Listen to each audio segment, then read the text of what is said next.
The high-five habit sounds simple until you place it in the context of 2025. These days, we spend more minutes staring into cameras and screens than we ever do facing mirrors, and that shift changes how reflective rituals like this land. What makes this habit worth paying attention to is not superstition or feel-good slogans.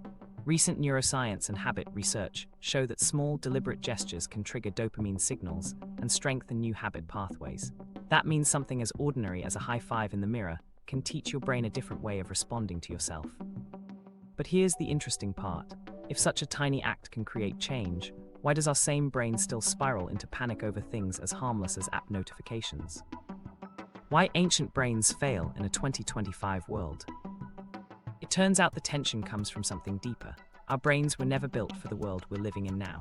What once kept humans alive in unstable environments is the same wiring that now sputters and short-circuits when it collides with constant digital signals. This mismatch explains why ordinary days in 2025 feel more exhausting than they should. If you rewind thousands of years, survival depended on a system tuned to overreact. A twig snapping might have meant danger.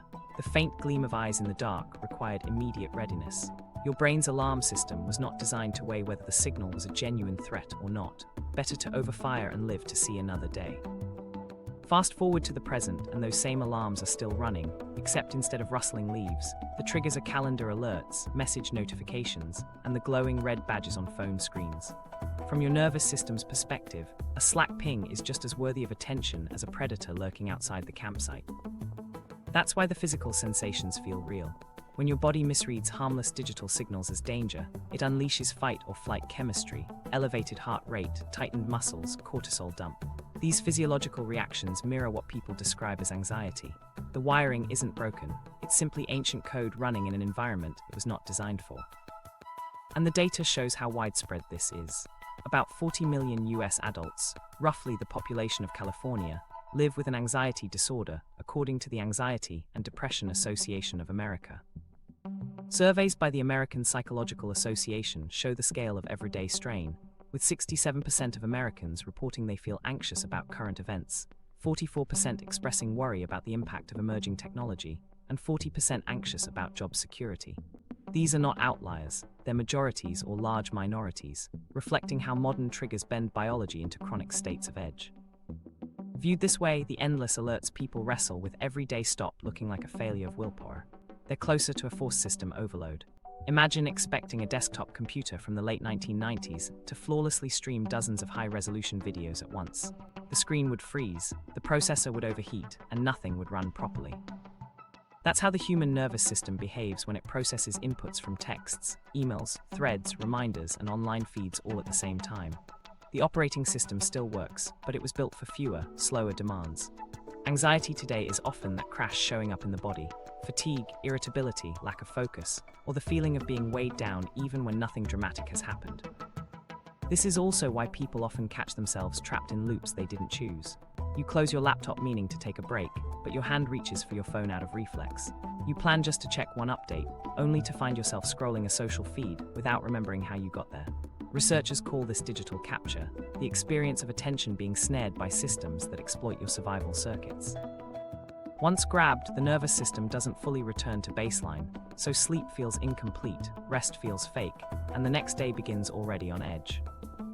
The uncomfortable irony is that our ancestors had more freedom from signals than we do. If an area suddenly became unstable, early humans could relocate, at least temporarily. But you can't run away from the networks and platforms that stream into your pocket. Notifications follow you through the office, the commute, even your bed. The amygdala, the part of your brain tasked with scanning for threats, keeps spinning. Small vibrations, quiet tones, and subtle screen glows all get treated as cues to sound the alarm. And yet, it's crucial to point out what this does not mean. It doesn't mean you're weak for feeling anxious over modern triggers. It doesn't mean you're doing something wrong if you notice dread rising when tasks pile up on your phone. What's happening is simply an evolutionary feature firing in an unsuitable environment. The mistake most people make is blaming themselves, when in fact the hardware itself is mismatched. On top of constant signals, another drain is the number of decisions required each day. Do you check this notification or that one? Reply now or later? Click yes just to dismiss it or think through the choice properly. Even the tiniest of decisions demand resources from your brain's prefrontal cortex.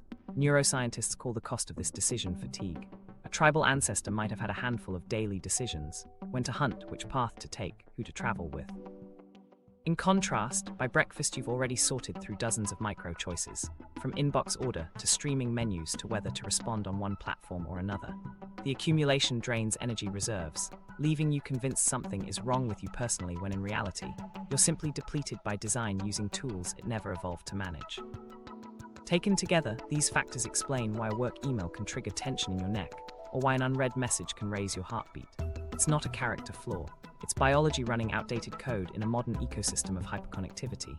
Scan after scan shows how stress bleeds into physiology, even when the catalyst was nothing more than harmless digital noise. Recognizing this doesn't solve the overload on its own, but it does frame the problem differently. The problem isn't you, the problem is the conditions. And here's why that matters. Once you realize the issue is a system mismatch, you can stop beating yourself up for feeling overwhelmed and start experimenting with ways to ease your biology into the present. Small rituals that interrupt the cycle actually work because they exploit the very way your nervous system learns. They act like software patches on older hardware, simple adjustments that prevent unnecessary crashes. Which sets up the next question. If tiny actions really can reroute survival wiring, what's the simplest way to do that in everyday life? The 5-second rule, still relevant or dated? Back in 2008, Mel Robbins introduced what she called the 5-second rule. At face value, it sounded almost too basic to matter. Count backwards from 5, then act. That's all. And yet the idea spread quickly. People found themselves using it to push through hesitation, avoid spirals of overthinking, and take small steps they would have otherwise delayed. Fast forward to 2025, and our environment is radically different. Artificial intelligence recommends what emails you should read first, what songs you're likely to want, even what you'll add to your grocery cart. Digital platforms are designed to think faster than you, respond before you can, and keep you hooked until you lose track of time. Which raises an honest question. Does something as simple as counting down still have real power in a world where algorithms are engineered to capture every spare second of your attention? To answer that, it helps to go back to the original insight. The 5-second rule was never about the numbers themselves. It was about momentum. When you hesitate, even briefly, your survival wiring searches for a reason not to move. A phone call, speaking up in a meeting, starting exercise. The moment you pause, your brain conjures rational-sounding excuses to stay still. The countdown interrupts that stall. It breaks you out of autopilot and creates a gap to act before fear or inertia shuts you down. Simple, yes, but effective. Recent neuroscience helps explain why this works, though the details are more nuanced than blunt slogans suggest. Counting backward engages your decision-making circuits and interrupts automatic habit-driven loops. Scientists describe this as the balance between goal-directed control and stimulus-driven habits. In practical terms, when you count down, you're forcing your higher-order systems to regain control in the small window before your default patterns take over. That's why the act of 5, 4, 3, 2, 1 feels energizing. It shifts your mental gears and reclaims choice. This mechanism has only become more relevant. Modern technologies multiply stalls and distractions. 30 minutes vanish doom-scrolling before you realize you never stood up. Streaming platforms remove friction to keep you in place. Next episodes load, videos auto-roll, feeds never end. By design, hesitation doesn't just prevent meaningful action anymore, it funnels you straight into compulsive loops. The new problem isn't only failing to act, but also being steered into acting without intention. Which is why the 5-second rule retains its power. It works differently now but still serves the same purpose, a reset button against automatic drift. Imagine you're about to click into another distracting tab when you should be finishing a task. Most people think, I'll just check quickly, but that thought rarely wins against the pull. The countdown, however, is physical and directive. 5, 4, 3, 2, 1, close the tab. That micro-intervention converts reflex into choice.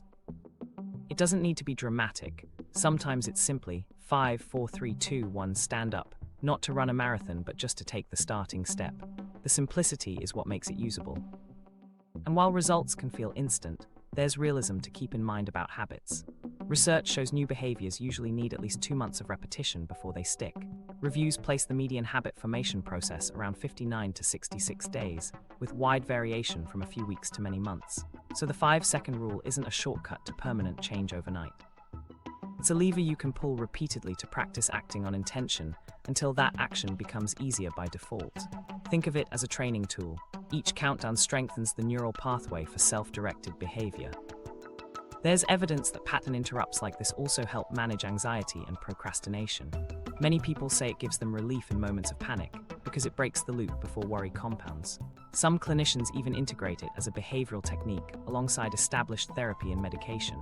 But it's important not to overstate this. It is not a cure nor a replacement for treatment.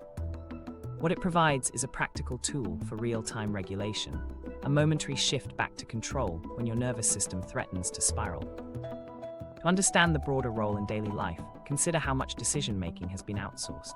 Automated playlists, auto-sorted inboxes, targeted reminders. On the surface, these save time, but they also make the brain slower to initiate effortful choice.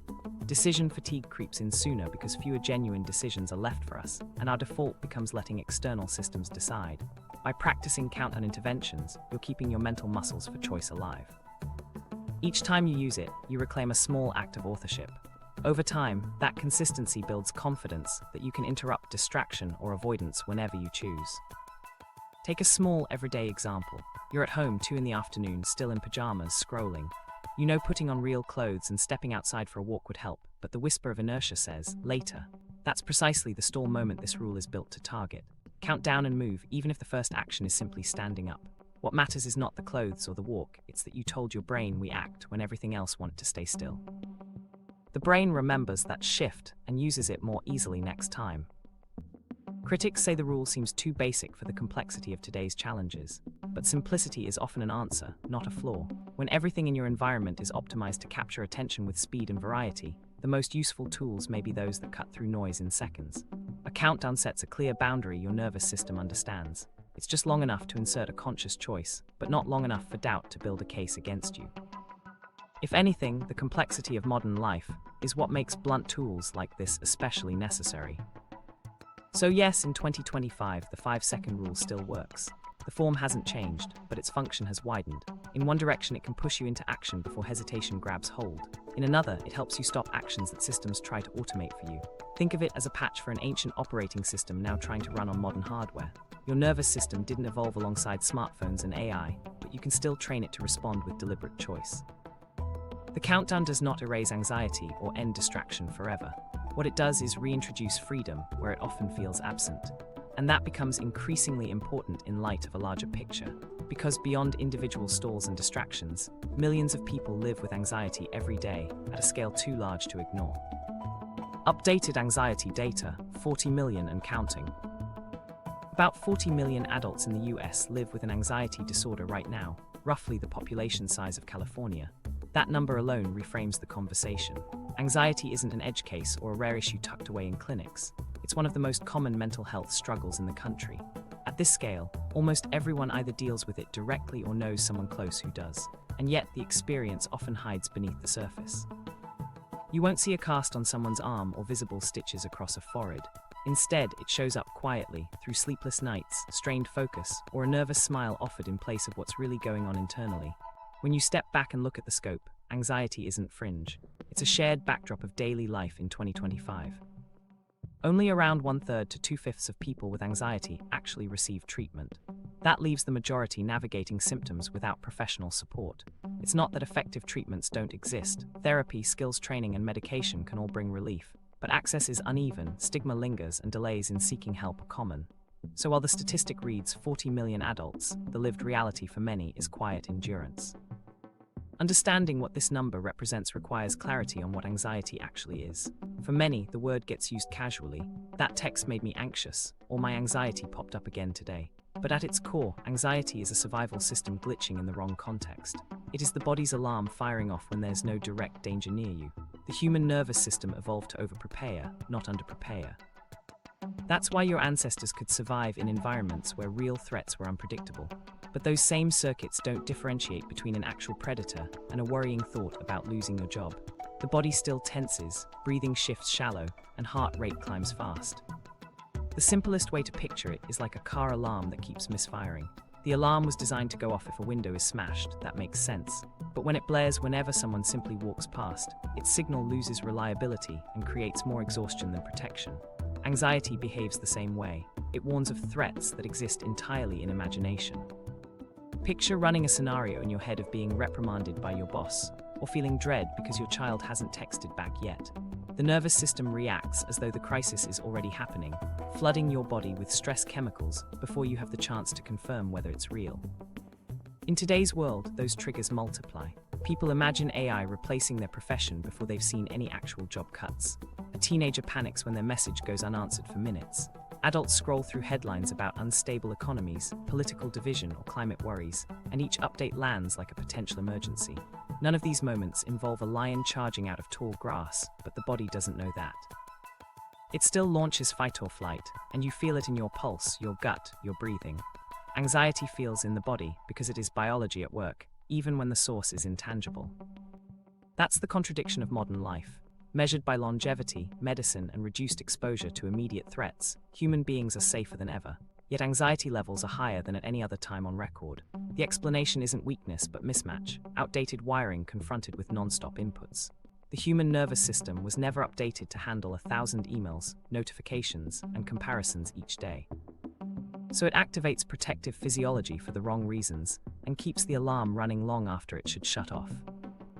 The cost compounds invisibly, waking already tense, dreading normal tasks, pushing through days with a knot in the stomach, then trying to sleep as the mind replays an endless loop. When cortisol flows persistently, digestion slows, concentration scatters, and rest falls apart.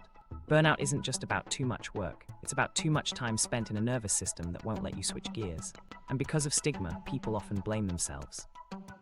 They assume they're defective, when really, tens of millions are experiencing the exact same misfiring system.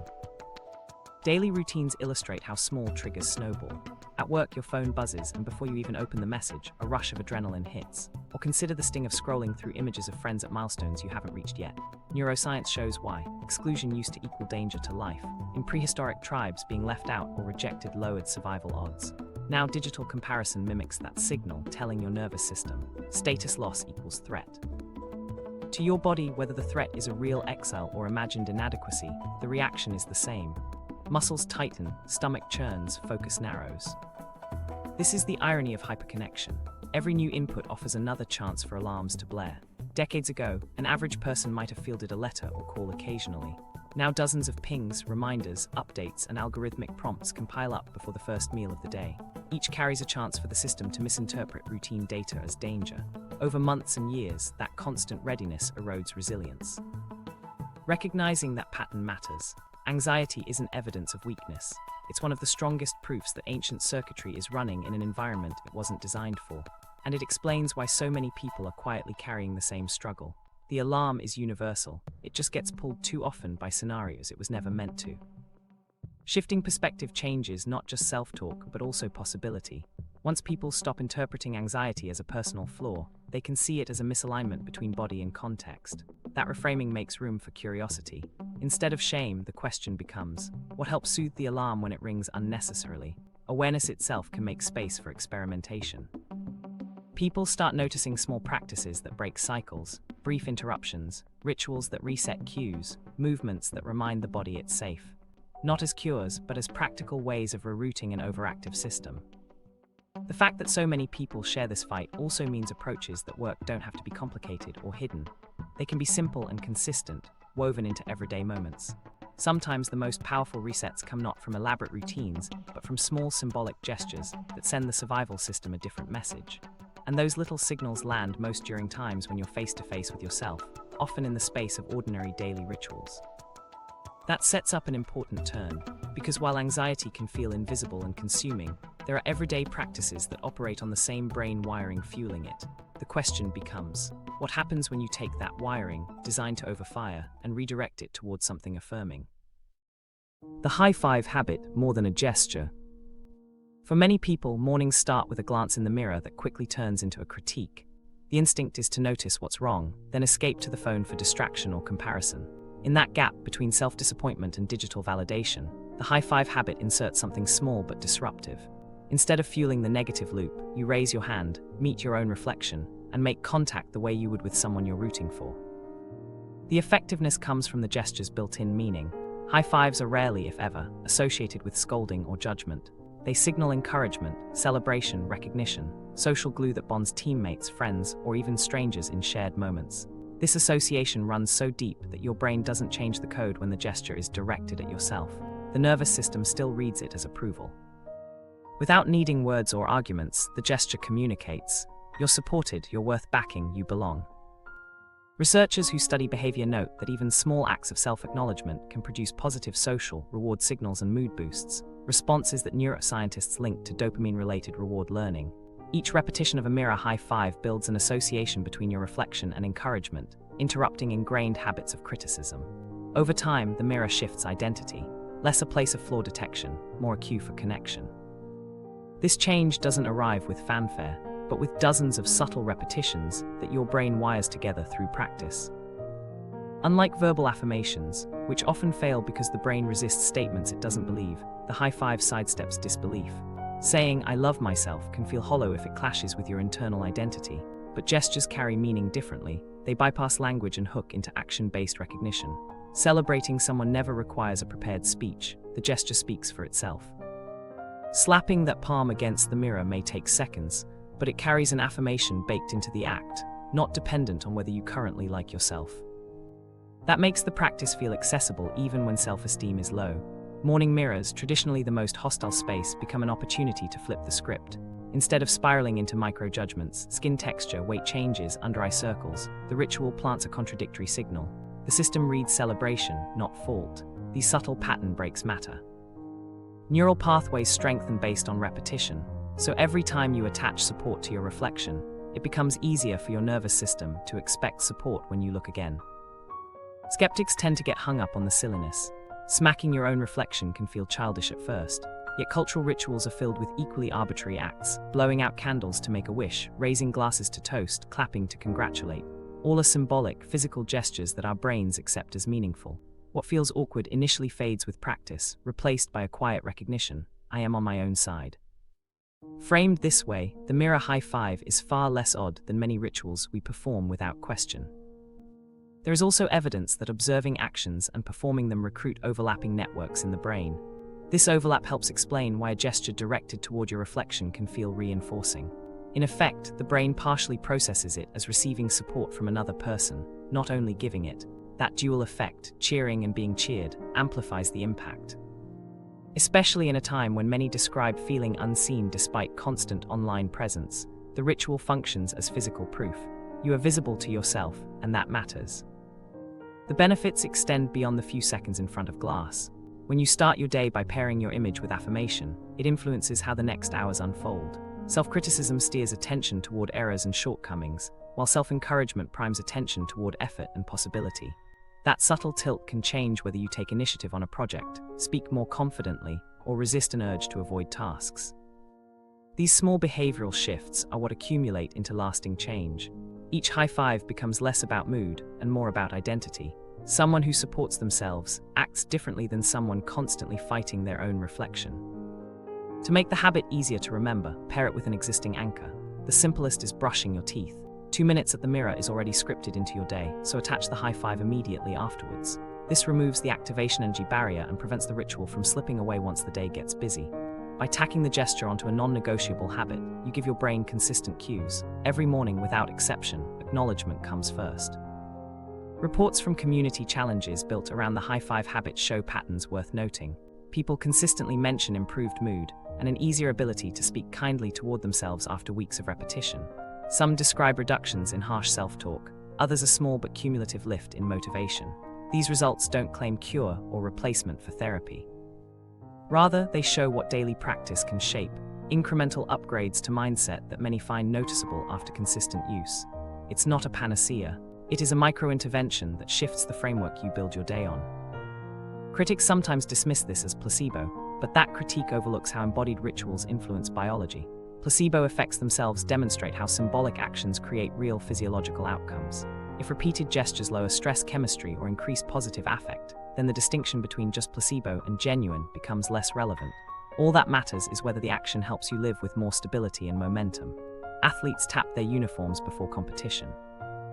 Performers carry charms during routines. Personal rituals have always been part of performance. This one just brings that ritual inward. Humor also works in the habit's favor. Gestures like this are intrinsically lighthearted. No one pairs a high five with a stream of insults. The dissonance would collapse the act. That's why the moment you celebrate yourself in the mirror, it becomes harder to maintain criticism in the same breath. The contradiction cracks the loop, leaving room for new narratives. Add humor to a ritual and stickiness follows. The brain likes to repeat what feels playful. What's most striking is how little effort it takes. Instead of strategies that require journals, specialized equipment, or hours of focus, this one asks for seconds. 2 or 3 moments daily to signal your nervous system in a new direction. Patterns of support overwrite patterns of criticism, not through speeches or declarations, but through repetition wrapped in action. Start awkward, continue consistently, and what once looked silly transforms into an anchor. A ritual like this highlights the overlooked principle. Real change often starts with physical action rather than abstract thought. You don't have to construct elaborate affirmations or master complex routines. You begin where the brain already understands, a simple celebratory gesture. Layered daily, it shifts identity one contact at a time, and this opens the door to a larger insight. While physical cues reshape inner states, the stories we tell ourselves about the future have their own traps. That leads directly to another tension worth addressing: